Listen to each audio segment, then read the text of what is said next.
Bismillahirrahmanirrahim. Assalamualaikum warahmatullahi wabarakatuh. Masih bersama kardug.com.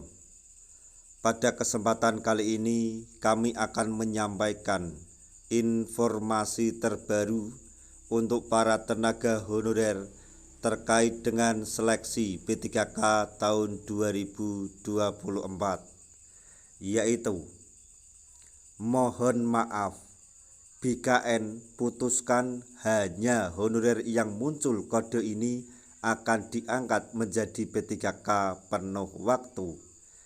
Apakah Anda termasuk? Untuk mengetahui jawabannya silahkan simak video ini sampai selesai. Tapi sebelum kami lanjutkan, bagi rekan-rekan yang baru menemukan channel ini, tekan like dan subscribe-nya, dan juga tekan lonceng notifikasinya supaya nanti bisa mengetahui informasi terbaru terkait dengan seleksi P3K dan pengangkatan tenaga honorer menjadi ASN P3K tahun 2024. Sekarang mari kita simak dan cermati penjelasan yang ada di video ini supaya nanti tidak gagal paham. Proses seleksi P3K tahap 1 tahun 2024 telah mencapai tahap akhir yang dinanti-nantikan.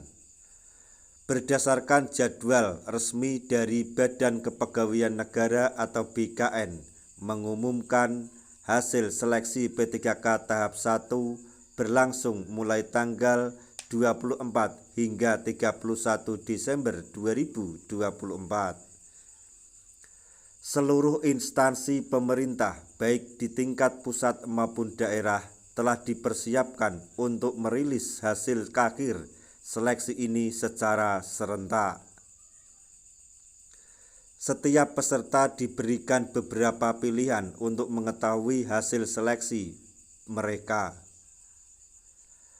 Langkah pertama adalah melalui portal SSCASN BKN, di mana peserta dapat mengakses akun masing-masing untuk melihat status kelulusan.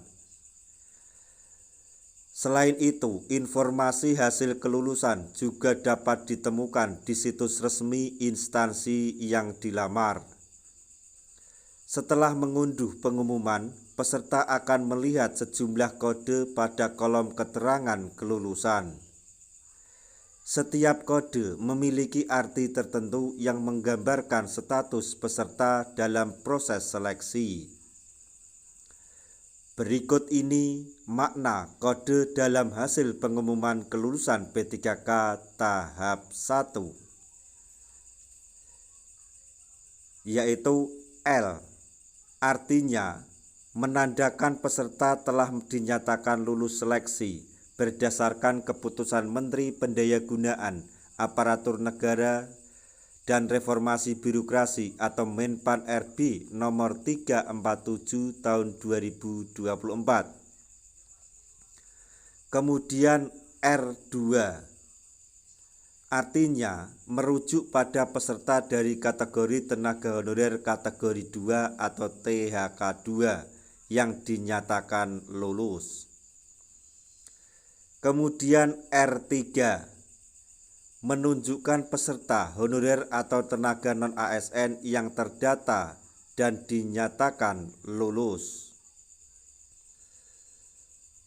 Kemudian R4, mengidentifikasi peserta non-ASN yang tidak terdata di database BKN tetapi berhasil lulus seleksi.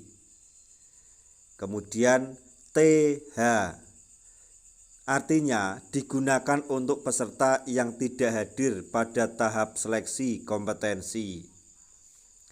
Kemudian TMS, singkatan dari tidak memenuhi syarat, menunjukkan bahwa peserta tidak lolos seleksi. Selanjutnya APS, mencerminkan peserta yang mengajukan pengunduran diri. Kemudian DIS, menandakan peserta yang didiskualifikasi dari proses seleksi.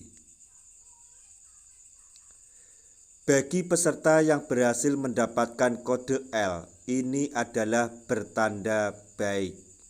Kode ini menunjukkan bahwa mereka lulus dan siap diangkat menjadi pegawai pemerintah dengan perjanjian kerja atau P3K penuh waktu. Peserta dari kategori khusus seperti tenaga honorer kategori 2 atau THK 2 dan honorer terdata akan mendapatkan kode seperti R2 atau R3 sebagai tambahan. Sebaliknya, bagi peserta yang belum berhasil, kode seperti TMS, TH, atau DIS memberikan gambaran jelas tentang alasan ketidaklulusan mereka.